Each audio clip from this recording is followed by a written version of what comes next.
The Body Knows, Episode 5, Pleasure, Pain, and the Dopamine Trap. Welcome back to The Body Knows, and I'm glad you're here with me again. In the last episode, episode 4, we explored the language of behaviour. We examined how words like good, bad, compliant, and defiant don't describe what the body is actually doing. They describe what systems want from us. We saw how loaded words can praise silence even when it's shut down, and condemn regulation even when it's survival. We unpacked how language scripts behaviour into morality, and how masking, though praised, creates a double bind that drains lives. That episode left us with a crucial realization. Words don't just label behaviour, they shape reality. Now in this episode we move deeper, because beneath language lies something even older, more primal, more binding. The chemistry of the nervous system, the way pleasure and pain sculpt behaviour at the most basic level. This is where dopamine, cortisol, and oxytocin enter the story. Dopamine, the chemical of anticipation and reward. It surges when we expect something good is come, when praise or approval is within reach. It's not just about pleasure, it's about craving, reinforcement, and habit formation.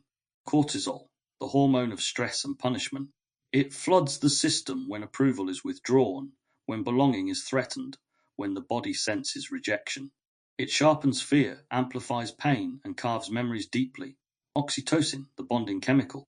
It rises in moments of trust, group rituals, shared joy, and physical closeness. It makes us feel like we belong. But it can be hijacked, binding us to people or groups who may not have our best interests at heart. Together, these chemicals form a kind of behavioral currency. Approval, belonging, rejection, and punishment are all traded in the body's economy of pleasure and pain. And just like financial systems, this economy can be exploited. Because here's the uncomfortable truth. Manipulators know this. Whether consciously or instinctively, narcissists, sociopaths, psychopaths, cult leaders, toxic bosses, and even governments exploit the pleasure-pain cycle to hook people into compliance. Think of it this way. Language may be the script of behavior, but chemistry is the hook that keeps us on stage. Let's put this in context. Imagine you're a child in school again. The teacher hands out gold stars for good work. Your brain lights up with dopamine, belonging, safety, reward. Then one day you don't get a star. The dopamine drops, cortisol rises. You feel left out, ashamed, and anxious. The next day you work harder, not for the love of learning, but for the chemical hit of approval. This is the trap. Behavior shaped not by truth, but by the addictive cycle of reward and punishment. Now stretch that scenario into adulthood. The same cycle repeats at work, promotions and warnings, in relationships, affection and withdrawal, online, likes and silence, in cults or toxic groups, praise and rejection. The nervous system doesn't differentiate between them.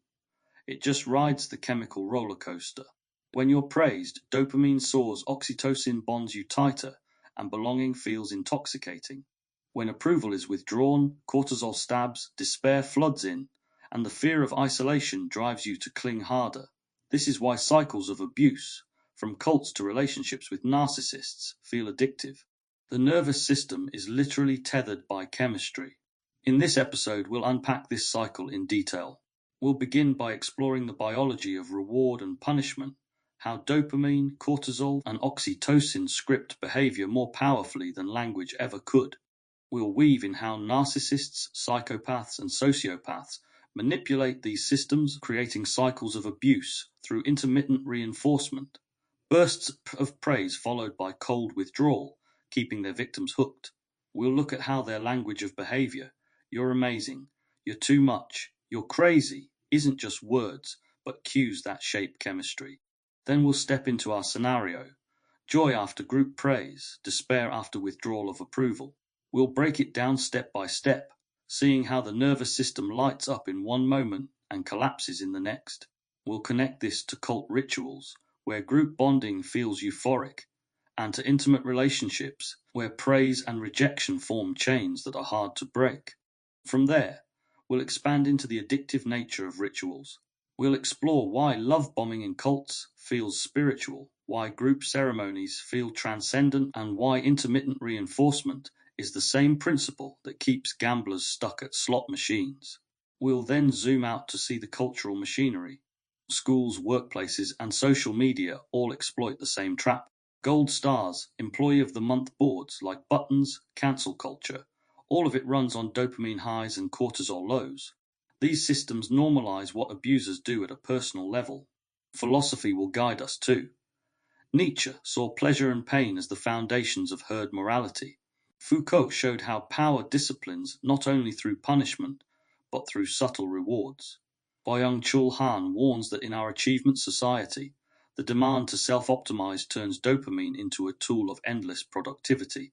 And Eastern traditions remind us of the difference between conditional joy and unconditional bliss. I'll share reflections of my own, times when praise felt intoxicating, only to collapse into despair when approval was withdrawn. Times when my body sensed double lives or manipulative patterns in others long before my mind could articulate it. Because one of the body's most remarkable abilities is to detect dishonesty through subtle cues, tone, timing, contradictions, long before evidence is obvious. This is why so many survivors of manipulation say, "I knew something was wrong, even when I couldn't explain it." Finally, we'll end with practices. How to spot when you're caught in a dopamine trap, how to recognize the craving for praise as a form of dependency, how to distinguish authentic joy from conditional approval, and how to begin reclaiming your nervous system from systems that seek to hijack it. Here's the key takeaway I want to frame before we dive deeper. Pleasure and pain are not neutral. They are signals of survival, but in the wrong hands, they become tools of control. When a cult praises you, your body floods with dopamine and oxytocin. It feels like love, but it's reinforcement. When approval is withdrawn, your body crashes into cortisol despair. It feels like abandonment, but it's conditioning. And when this cycle repeats, you become addicted, not to the person, not to the group, but to the chemical highs and lows your body has been trapped inside. This is the dopamine trap, and it is everywhere in schools, workplaces, relationships, families, religions, politics, media. Anywhere there is power, there is the possibility of reward and punishment being used to shape behavior. So as we begin, I invite you to hold this question in mind. How much of what I do is chosen, and how much is conditioned by the pleasure, pain cycles I've been trained to chase or avoid? Because sometimes what feels like love is just chemistry, and what feels like despair is just withdrawal. The body knows the difference if we're willing to listen. Let's begin. The biology of reward, punishment, and manipulation. When we talk about behavior, it's tempting to think of choices, morals, or even character. But before behavior is any of those things, it is chemical. It is the result of signals cascading through the nervous system, of hormones released into the bloodstream, of neurotransmitters shaping perception, emotion, and memory. At the center of this chemical theater are three major players: dopamine, cortisol, and oxytocin. Dopamine, the anticipation chemical dopamine, is often called the pleasure chemical, but that's not quite accurate. Neuroscientists like Wolfram Schultz have shown that dopamine is less about the experience of pleasure itself and more about anticipation. It spikes when we expect something good to come, when a reward is possible, when approval feels near. Imagine a child about to receive a gold star for their schoolwork. Even before the teacher hands it over, dopamine is firing. The nervous system is preparing, craving, leaning forward into the moment of reward. Now imagine the same child doesn't get the star. The dopamine drops, and the absence is felt as acute disappointment, sometimes despair. This is why dopamine is so powerful. It's not just the high of the reward, it's the pain of not getting it. The body is always measuring, always predicting, always hooked on the maybe. This predictive nature is what makes dopamine the perfect tool for manipulation. If you can control when someone receives a reward, and when they don't, you can train their nervous system like Pavlov trained dogs. Cortisol, the punishment hormone, where dopamine whispers, cortisol screams. Cortisol is the stress hormone, released when the body senses danger, rejection, or punishment. It sharpens awareness, prepares muscles for action, and carves memories deeply into the brain.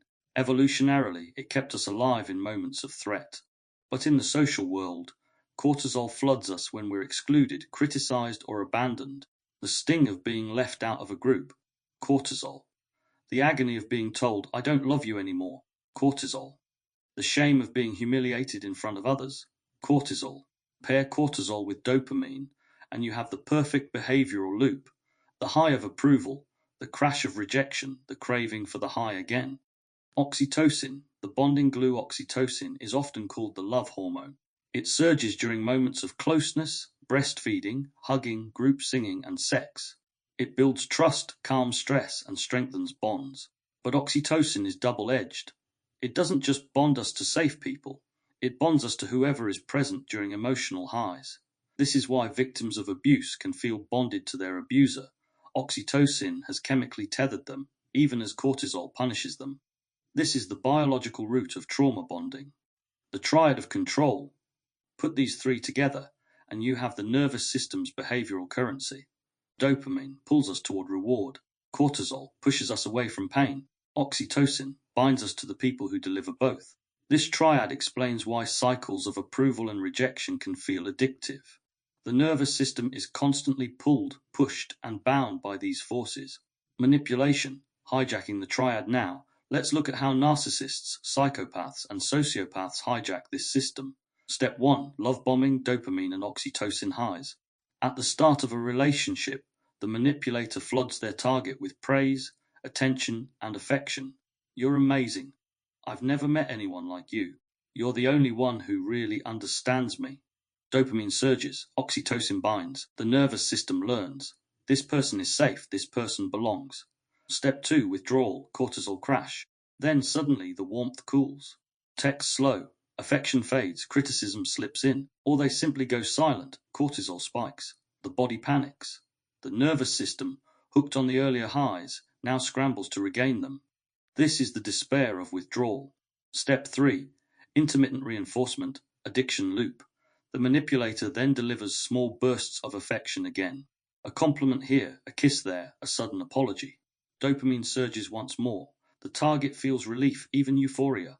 The nervous system learns, if I just work harder, stay quieter, please them more, the reward will return.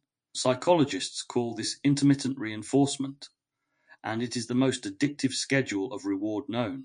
Slot machines work on this principle. So do toxic relationships. You never know when the reward will come, so you keep pulling the lever, or in this case, keep tolerating the abuse. The language of manipulation manipulators don't just use actions, they use language as a scalpel. Words that mirror the very system we explored in episode 4, good, bad, compliant, defiant, but personalized and sharpened into abuse. You're perfect one day, you're crazy the next. You're too sensitive. No one else would put up with you. I've never loved anyone as I love you. I don't even know why I'm with you. Each phrase is a chemical trigger. Praise lights up dopamine. Insults flood cortisol. Secrecy and hot-cold behavior destabilize oxytocin bonds. The nervous system is whipped back and forth until reality itself feels unstable. Exposure through patterns. Here's the paradox. Manipulators don't need to tell you they're manipulating. Their words and actions reveal them. Contradictions. What they say doesn't match what they do. The body notices the mismatch even if the mind rationalizes. Emotional inconsistency. One moment affectionate, the next cold. The swings themselves are the mechanism of control. Attachment style leaks. Avoidant withdrawal, sudden intimacy followed by disappearance. All of these reveal patterns. Language slips. References to someone else. Casual mentions that don't fit. Freudian slips that hint at double lives. The nervous system often detects these red flags before the conscious mind. A knot in the stomach, a sense of unease, a tightening in the chest. Survivors often look back and say, I knew something was off. That knowing is neuroception, the body's subconscious radar for safety and danger. Cycles of abuse as private cults. What happens in abusive relationships is a microcosm of what happens in cults. Love bombing rituals mimic initiation ceremonies. Silent treatments mimic excommunication. Group praise mimics the high of collective oxytocin. Withdrawal mimics shaming rituals. In both cases, the nervous system becomes addicted not to the person or the group, but to the chemical cycle itself. The abuser or cult leader doesn't need chains. The body provides its own. The cost of the trap over time, this cycle erodes the self. The constant shifts between dopamine highs and cortisol crashes lead to emotional exhaustion, hypervigilance, identity collapse. Victims begin to doubt themselves. Gaslighting compounds the damage. That never happened. You're imagining things. You're overreacting. Each denial destabilizes reality further. The nervous system is trained to ignore its own signals, to distrust its own truths. And this is the cruel genius of the dopamine trap in abusive contexts. The very system designed to keep us safe, dopamine craving, cortisol warning, oxytocin bonding is turned against us. Survival instincts are weaponized into chains.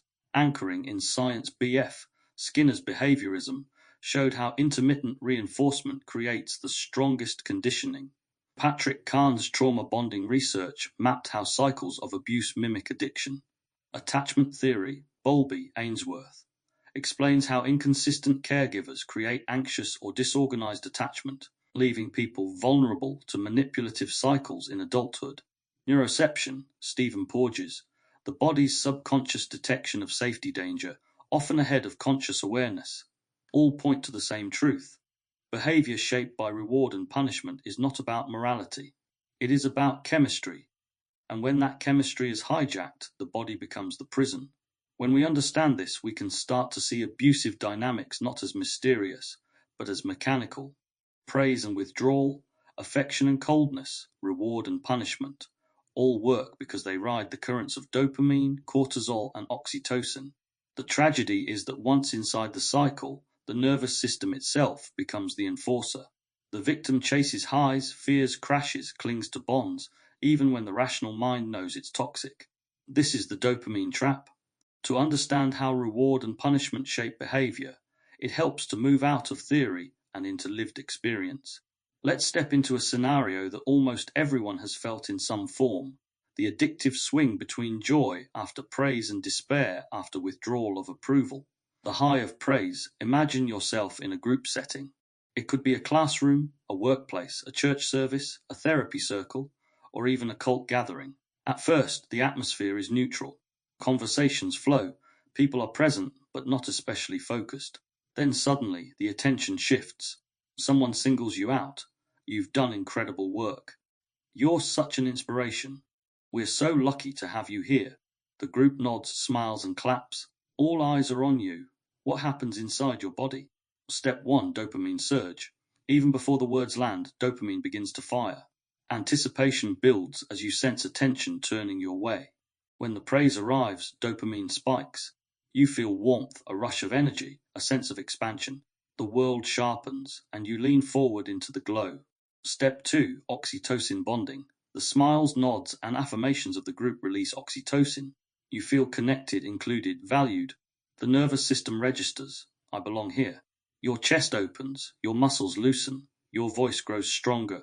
Step 3, cortisol drops, stress hormones fall. The background hum of anxiety quiets. For a moment, the nervous system is at peace. This is the sweet spot. Dopamine's anticipation met with oxytocin's embrace, unshadowed by cortisol's fear. Step 4, identity inflation. Psychologically, you begin to build a story. They see me. I matter. I've done well. Identity and chemistry intertwine. Praise doesn't just feel good. It rewrites who you think you are. This is the addictive nature of group praise. It isn't only external, it becomes internalized. The nervous system equates approval with survival, the withdrawal of approval. Now let's fast forward. The next time the group gathers, something is different. You speak up, but the smiles are absent. You share, but no one nods. Perhaps someone even frowns, criticizes, or ignores. The spotlight shifts away, or worse, turns cold. What happens now? Step 1, dopamine crash. The anticipation that lit you up before now collapses. The absence of reward feels like a blow. Dopamine drops below baseline, leaving you restless, hollow, and craving. This is the neurological equivalent of withdrawal. Step 2, cortisol surge. The stress hormone spikes. Your chest tightens, your throat constricts, your stomach knots. The nervous system signals danger. Belonging is at risk. You feel exposed, shaky, on edge. Step 3, oxytocin disruption. The group you bonded to through oxytocin now feels distant, even threatening.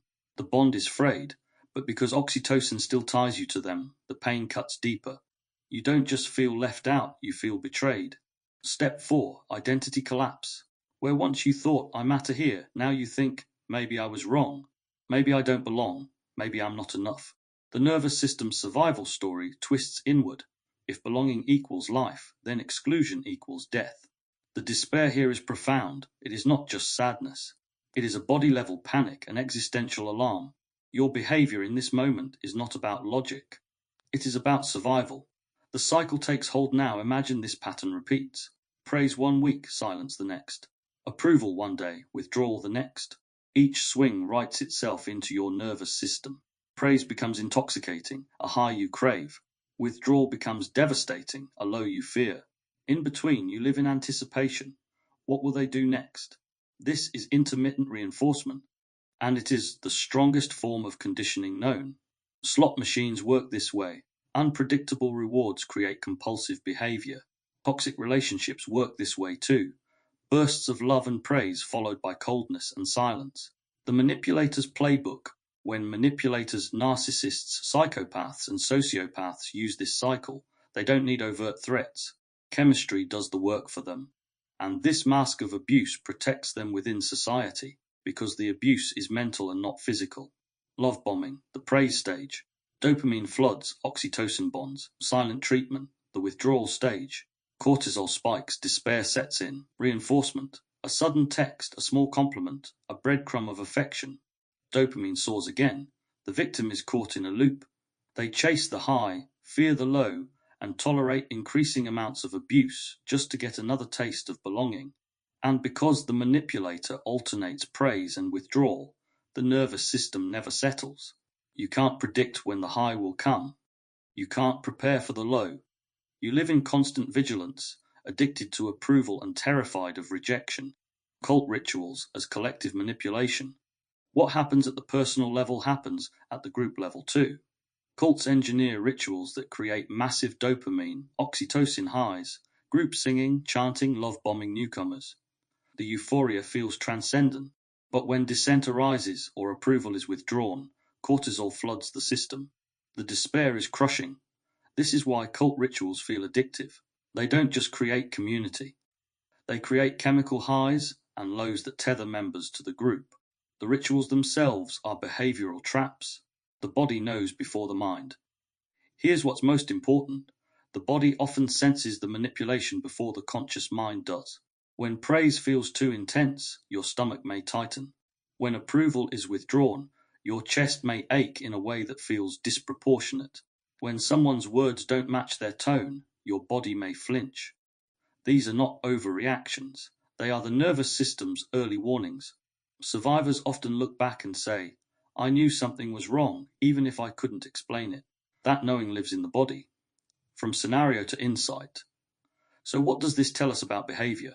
That what we call joy or despair is often chemistry, not truth. That approval and withdrawal, praise and silence are not neutral. They are levers of control.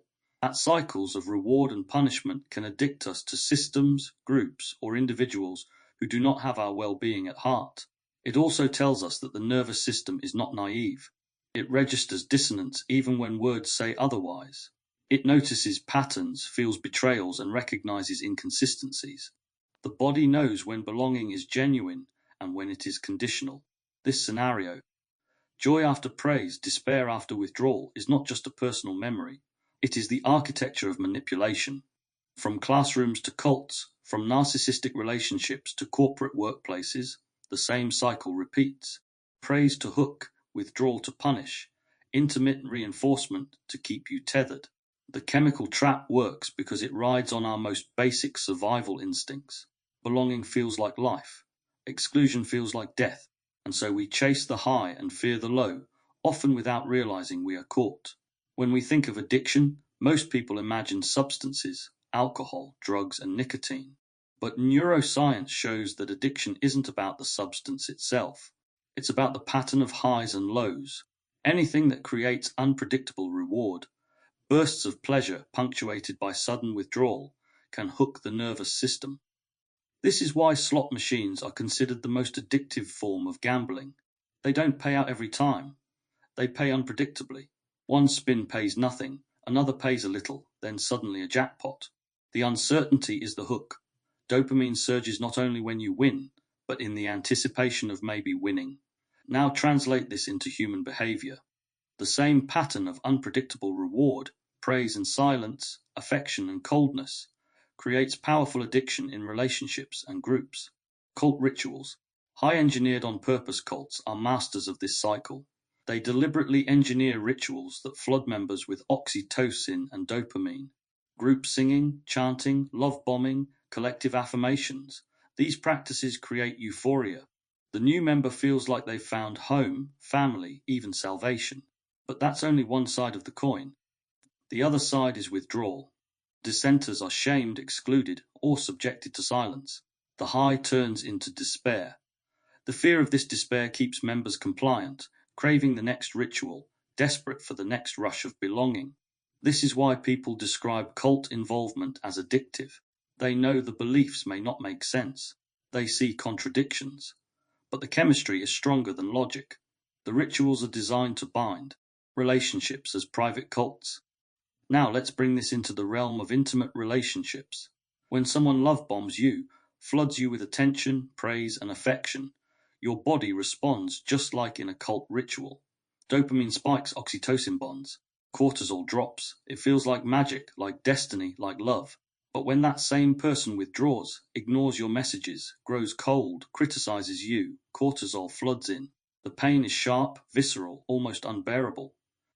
And then just when you're at breaking point, they return with a breadcrumb of affection. A compliment, a kiss, a sudden apology. Dopamine surges again. This is the cycle of intermittent reinforcement in relationships, and it is devastatingly effective. Psychologists call this trauma bonding. The victim is not addicted to the person per se, but to the chemical cycle of highs and lows. The nervous system craves the dopamine hit of affection, fears the cortisol crash of withdrawal, and clings tighter to the very person causing the pain. Step by step, the addictive relationship cycle. Let's break it down clearly. Phase 1, the high. Love bombing, compliments, intimacy. Dopamine spikes, oxytocin bonds. The nervous system associates this person with safety and joy. Phase 2, the withdrawal. Sudden silence, coldness, criticism. Cortisol surges, anxiety rises. The nervous system feels abandoned, unsafe, and desperate. Phase 3, the intermittent reward. Small bursts of affection return. Dopamine surges again, relief floods in. The nervous system strengthens its bond, thinking, if I just behave better, I'll get the high again. Repeat this enough times, and the cycle becomes addictive. The victim tolerates increasing abuse just to get another taste of the high. Why it feels so real from the outside, it's easy to ask, why don't they just leave? But inside the cycle, leaving feels like death. Here's why. Dopamine craving. The nervous system is literally in withdrawal, like a drug addict. Cortisol, fear. The stress of abandonment feels life-threatening. Oxytocin bond. Even when hurt, the body feels tethered to the abuser. Together, these chemicals trap the victim. They know the relationship is toxic, but their body screams that it is necessary for survival. The rituals of relationships. Just like cults engineer group rituals, manipulators in relationships engineer rituals of intimacy that create chemical highs. A weekend getaway that feels euphoric. An us against the world conversation late at night. A sexual connection that feels transcendent. These moments are powerful. They release oxytocin and dopamine at levels that feel unforgettable. The nervous system encodes them as evidence. This is love, but the manipulator knows how to weaponize them. After creating these highs, they withdraw. They criticize. They triangulate with someone else. Suddenly, the victim is plunged into cortisol despair. And because the highs were so intense, the lows feel unbearable. The craving begins again. The gambling brain in love neuroscientists studying gambling have found that the most powerful dopamine spikes occur not during the win itself, but in the anticipation of the win. This means uncertainty is more addictive than certainty. In relationships, the same principle applies. A partner who is consistently loving and supportive may be healthier, but paradoxically less addictive. The nervous system settles, feels safe, and stops craving. But a partner who oscillates between love and coldness creates anticipation highs. Will they call today? Will they be kind or cruel? Will they love me or leave me?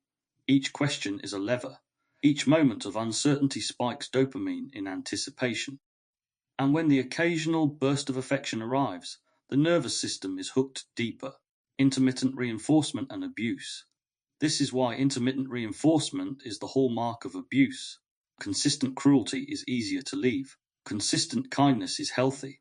But inconsistency, love one moment, rejection the next, creates the strongest bond of all. Patrick Carnes, who studied trauma bonding, described this cycle as indistinguishable from addiction.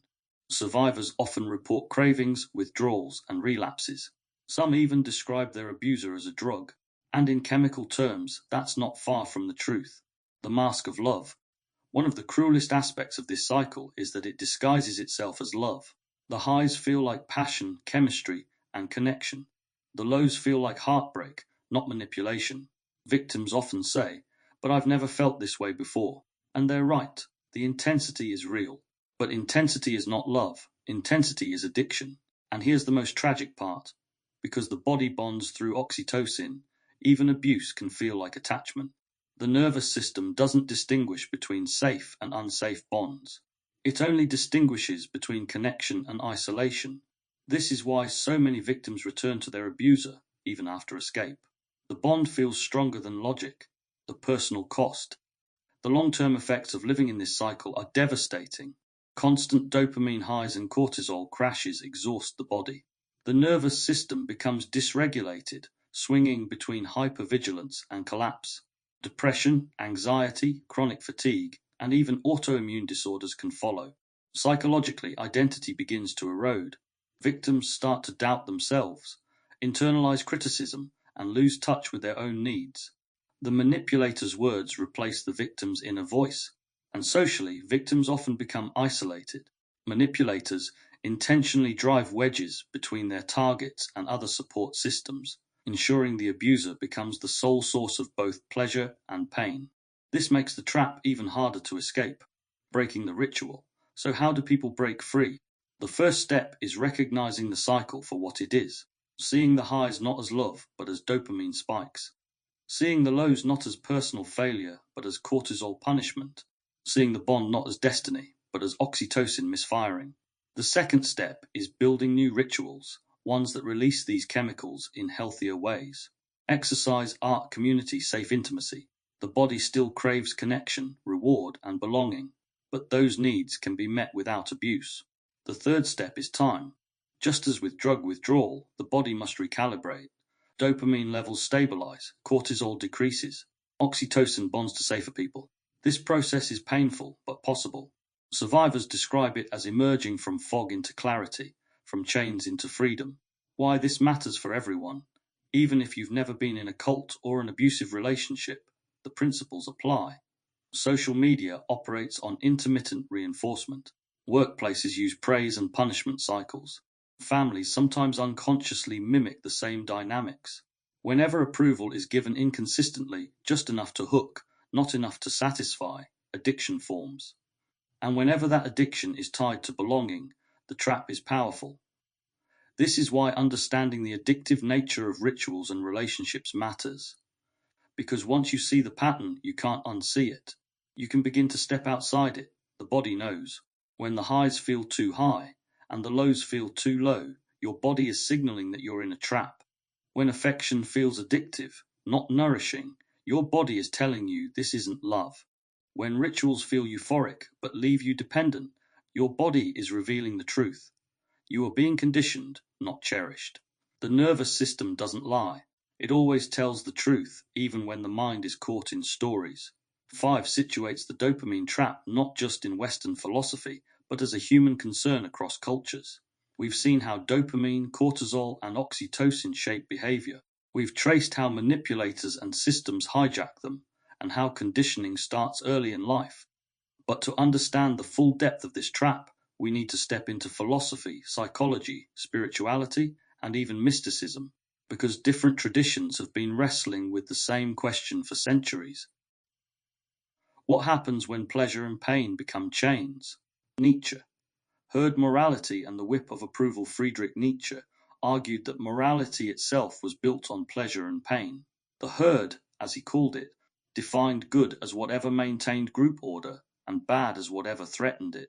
Rewards and punishments became the tools to enforce conformity. For Nietzsche, The danger was that individuals stopped living authentically.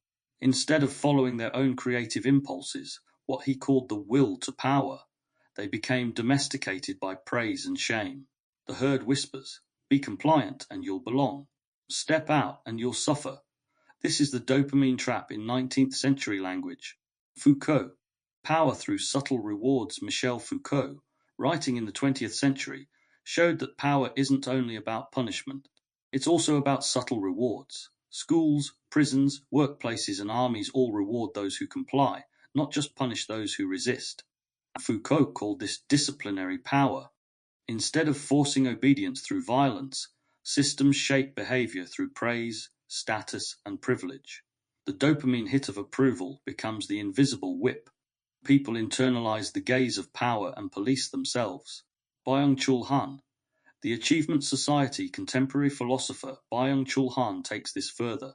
He argues that we live in an achievement society, where people are no longer coerced but seduced into overproduction. We praise ourselves, chase dopamine through likes, promotions, and achievements. The trap isn't external punishment but internal addiction. Burnout is the natural outcome. Buddhism, the cycle of craving, but Western philosophy isn't the only lens. In Buddhism, craving tanha is seen as the root of suffering. The Buddha taught that pleasure is fleeting, pain is inevitable, and craving for either keeps us bound in samsara, the endless cycle of birth, death, and rebirth. Dopamine's anticipation is the modern neuroscience of craving. We chase rewards, avoid punishments, and suffer because both are impermanent. The Buddhist path isn't about denying pleasure, but about loosening attachment to it. Joy that depends on conditions is fragile. Equanimity is stronger. Hindu thought. Maya and Lila in Hindu philosophy, the world is seen as Maya, illusion. Pleasure and pain are part of the play, Lila, of existence. The wise recognize that chasing pleasure and avoiding pain only deepens the illusion. Liberation, moksha, comes when we see beyond both, recognizing that the self is not the body, not the craving, not even the highs and lows, but something deeper. Here the dopamine trap isn't just a psychological addiction. It's a cosmic distraction, keeping us from realizing our true nature. Mystical Christianity. Consolations and desolations. Christian mystics like Saint Ignatius of Loyola spoke of consolations and desolations, times when the soul feels God's presence, pleasure, and times when it feels absence, pain. Ignatius warned against confusing consolations with God's love itself. The danger was to chase the high of spiritual ecstasy, rather than the deeper call to faith and love beyond feelings. This maps perfectly onto our discussion. The praise of the group, the euphoria of ritual, the high of belonging, these are consolations. The withdrawal, the silence, the despair, desolations. The mystic path is to anchor beyond both, in a love that isn't conditional on highs and lows. Sufi mysticism. The beloved and the wine in Sufi poetry. The trap of pleasure and pain is expressed through images of intoxication. The wine of divine love brings ecstasy, but the mystic warns that worldly pleasures mimic it and leave the soul empty. Rumi wrote, "Don't get lost in your pain. Know that one day your pain will become your cure." Here, dopamine's high and cortisol's crash are seen as reflections of a deeper longing, the longing for union with the beloved. Addiction to worldly highs is a misdirected spiritual hunger. Indigenous wisdom, balance and reciprocity. Many indigenous traditions emphasize balance, reciprocity, and right relationship. Pleasure and pain are not moralized, but understood as signals of harmony or disharmony within the web of life. For example, in some Native American teachings, behaviors that disrupt community or environment are gently corrected, not through shame or harsh punishment, but through rebalancing rituals. Belonging isn't conditional on performance, but on participation in reciprocity. Contrast this with the systemic abuse we described earlier: gold stars, detentions, likes, unfollows. One is a system of balance, the other a system of control. Modern psychology. Flow versus addiction psychologist Mihaly Csikszentmihalyi introduced the concept of flow, a state of deep immersion in an activity where time disappears, effort feels natural, and joy arises from within. Flow releases dopamine too, but in a balanced, sustainable way. The difference between flow and addiction is that flow nourishes, while addiction depletes. Flow arises from alignment between challenge and skill, not from manipulation. It's intrinsic, not imposed. Depth psychology. Shadow and projection. Carl Jung argued that what we don't integrate within ourselves becomes projected outward. Pleasure and pain are not only chemical, they are symbolic. Praise touches our shadow desire to be loved. Withdrawal touches our shadow fear of abandonment. When we don't face these shadows, manipulators can weaponize them. We become vulnerable to love bombing because we haven't owned our hunger for love.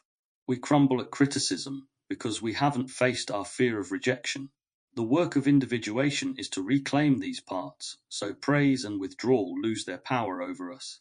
Mystical thread. Beyond duality across traditions, a common theme emerges. The real trap is duality itself. Pleasure versus pain, praise as rejection, belonging versus exile. When we see these as absolutes, we are bound. When we step beyond them into equanimity, balance, and non-duality, we begin to reclaim freedom, integrating back to the body knows. So what do all these perspectives teach us in the context of behavior? The dopamine trap is not new. It's the modern scientific language for something philosophers, mystics, and healers have always known. When pleasure and pain control us, we lose ourselves. But they also teach us that the body knows the way out. The body feels when joy is genuine or conditional. The body senses when praise is nourishing or manipulative. The body whispers when belonging is real or addictive. The task is not to eliminate pleasure or pain. It is to see them clearly, to listen to the body, to refuse to be chained by the cycle. When I talk about dopamine traps, I'm not speaking in the abstract. I've lived them. Not just once, but over and over in different contexts, family, friendships, groups, relationships. The highs of approval. I remember the first times I felt the addictive high of approval. It might have been something as simple as a teacher praising me for being quiet, or a group nodding in affirmation when I said something they agreed with. On the outside, it looked harmless, but on the inside, it felt like fire. My nervous system lit up, dopamine surged. I felt seen, safe, valued. The craving that followed was almost invisible. It didn't look like addiction. There were no substances, no obvious compulsions. But I remember how quickly my behavior shifted. I became hyper-aware of cues, the tilt of someone's head, the pause in a conversation, the tone of a voice. My whole body was scanning. Am I approved of? Am I safe? Am I belonging right now? This wasn't just about wanting to fit in. It was survival logic. My subconscious program shaped from childhood told me approval equals life. So I chased it, often without realizing. The collapse of withdrawal. But the real trap revealed itself in the lows. I remember times when approval was suddenly withdrawn. A friend who turned cold. A group that went quiet when I entered the room. A loved one who shifted from warmth to criticism without explanation. In those moments my body didn't just feel sad. It felt like death. My chest tightened, my throat closed, my stomach churned. Cortisol flooded me. I couldn't think straight. I replayed the moment endlessly. What did I do wrong? How do I fix this? The shame was suffocating. I wasn't just grieving the loss of approval. I was questioning my existence. That's what the dopamine trap does. It rewrites identity around the cycle of reward and punishment. When approval is there, you feel whole. When it's gone, you feel worthless. Relationships as private cults. Some of the hardest lessons came in relationships. I've experienced the intoxicating high of being love-bombed. The flood of attention, the constant affirmations, the sense of being chosen above all others. It felt like destiny, like finally being understood. But then came the coldness, the silence, the subtle put-downs, the moments where I sensed in my gut that words didn't match actions, that their language was revealing more than they intended, that maybe, just maybe, I wasn't the only one in their world. The body always knew. I could feel it before I could admit it. The nervous system doesn't lie. The tightening in my chest, the unease in my stomach, the tension in my jaw, these were my truths, even when I wanted to deny them. And when the withdrawal hit, I collapsed. I tolerated things I shouldn't have, clung to scraps of affection, excused contradictions, all in the desperate hope of feeling the high again. Looking back, I see it clearly. I was in a private cult. The rituals weren't group ceremonies, but intimate moments of euphoria, the weekends away, the late-night conversations, the moments of passion. They were engineered highs, and I was hooked. The pain of realization. What's hardest to admit is how much I ignored my own intuition. There were moments of clarity, sudden flashes when I thought, this isn't right, this isn't love, this is a trap. But then the next burst of praise would arrive, and I'd convince myself otherwise. I remember once overhearing words that weren't meant for me, hints of another life being lived behind my back. The cognitive dissonance was excruciating. Part of me wanted to believe the story I was being told, but my body knew the truth. It always did. That gap between what I felt and what I allowed myself to believe was the most painful part. It wasn't just about them deceiving me. It was about me deceiving myself, because the dopamine high was too strong to let go of. Systemic echoes.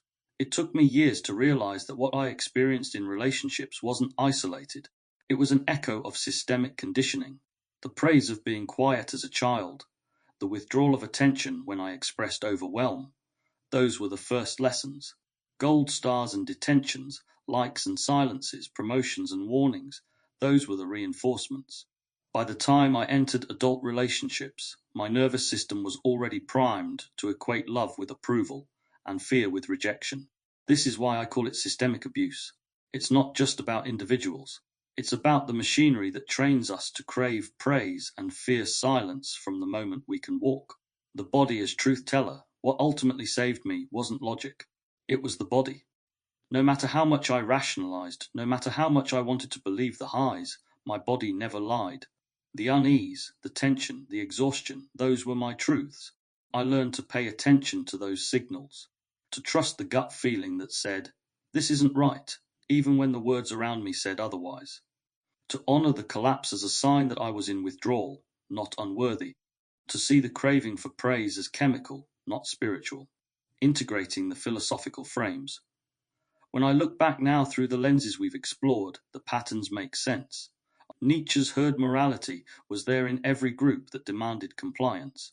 Foucault's subtle rewards were there in every system that shaped me with praise.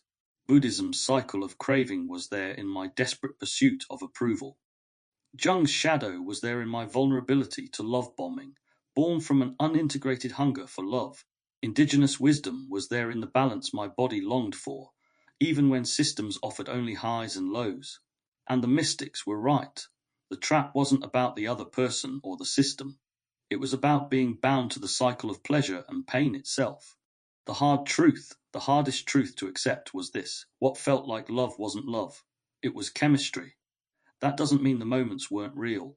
The highs were real, the feelings were real, but the pattern wasn't sustainable. It wasn't nourishing. It wasn't freedom. Love, I've come to believe, doesn't feel addictive. It feels steady. It doesn't spike dopamine at random. It soothes, balances, and grounds. Love doesn't make you crave. It makes you rest. Why I share these reflections, because I know I'm not alone. Many people listening have felt the same highs and lows. Some are still caught in them now. Some may be denying what their body is already whispering. If that's you, I want you to know you're not crazy. You're not weak. You're not broken. You're in a trap that was designed to catch you. From childhood conditioning to adult relationships, from social media to politics, the cycle is everywhere. But you can step out. The first step is listening to your body, trusting the unease, naming the cycle, recognizing the highs and lows for what they are. The body knows. It always has. We've traveled deep today, from the biology of dopamine, cortisol, and oxytocin, to the ways manipulators and systems hijack these chemicals, to the addictive highs of cult rituals and toxic relationships, and finally to the philosophies and personal experiences that show just how universal this trap is. But knowledge isn't enough. If we don't bring it into the body, it stays abstract. So let's end with some practice. Signs you're caught in the dopamine trap. You feel euphoric when praised, but collapse when ignored. You crave the presence of someone who also hurts you. You tolerate manipulation or silence just to get another burst of affection. You overwork, overgive, or overperform for recognition. You feel anxious when approval is uncertain, restless when it's delayed. These aren't signs of weakness. They're signs of conditioning. The nervous system has been trained to hook onto intermittent rewards. Embodied practice is 1. Pause before praise. Next time you receive praise, pause. Feel it in your body. Ask, does this feel nourishing or does it feel like a spike? Genuine joy is steady. Addictive highs feel jittery. 2. Name the crash. When approval is withdrawn, notice your body. Tight chest, sick stomach, racing thoughts. Instead of internalizing shame, I'm worthless, name it chemically. This is cortisol, not truth. 3. Create alternative rituals. Find activities that release dopamine and oxytocin without manipulation. Movement, art, nature, and safe community. Let your nervous system remember that joy can come without control. 4. Journal the heuristics. Write down the hidden rules you live by. If I achieve, I'm loved. If I fail, I'm worthless. See them for what they are, subconscious programs planted early. Question them. 5. Anchor in the body. Breathing, grounding, and somatic awareness help reset the nervous system. When you feel the craving, come back to sensation. Feet on the floor, breath in the belly, hands on the heart. Closing reflection. The dopamine trap is everywhere. In families, schools, relationships, workplaces, cults, politics, and media. But awareness cracks the illusion. The next time you feel the high of praise, ask, is this love or hook? The next time you feel the low of withdrawal, ask, is this truth or conditioning? And above all, remember, love doesn't addict. Love steadies. Your body knows the difference. This has been episode 5 of The Body Knows, Pleasure, Pain, and the Dopamine Trap. We've seen how reward and punishment shape behavior, how cult rituals and relationships can become addictive, and how systemic conditioning wires us from childhood to crave approval and fear exclusion. But what happens when those body signals, the tension in your chest, the unease in your stomach, the collapse after rejection, are not just ignored but denied? What happens when someone tells you, you're overreacting, it wasn't abuse? That's where we're going next. In episode 6, Gaslighting the Body, we'll explore how abusers train people to distrust their own nervous system signals. We'll step into the scenario of being told you're overreacting and trace the conflict between felt truth and imposed narrative. And we'll uncover why reclaiming trust in your body's knowing is one of the most radical acts of freedom. And if you'd like to dive even deeper into these ideas, you can also explore my other projects, the Inversiverse, where we unravel systems of control and perception, and the Unfiltered Human on the Fringe, where we confront shadow emotions and taboo truths with honesty. Until next time, remember, your body knows, even when the world tells you it doesn't. Thank you for listening to The Body Knows. James Miller.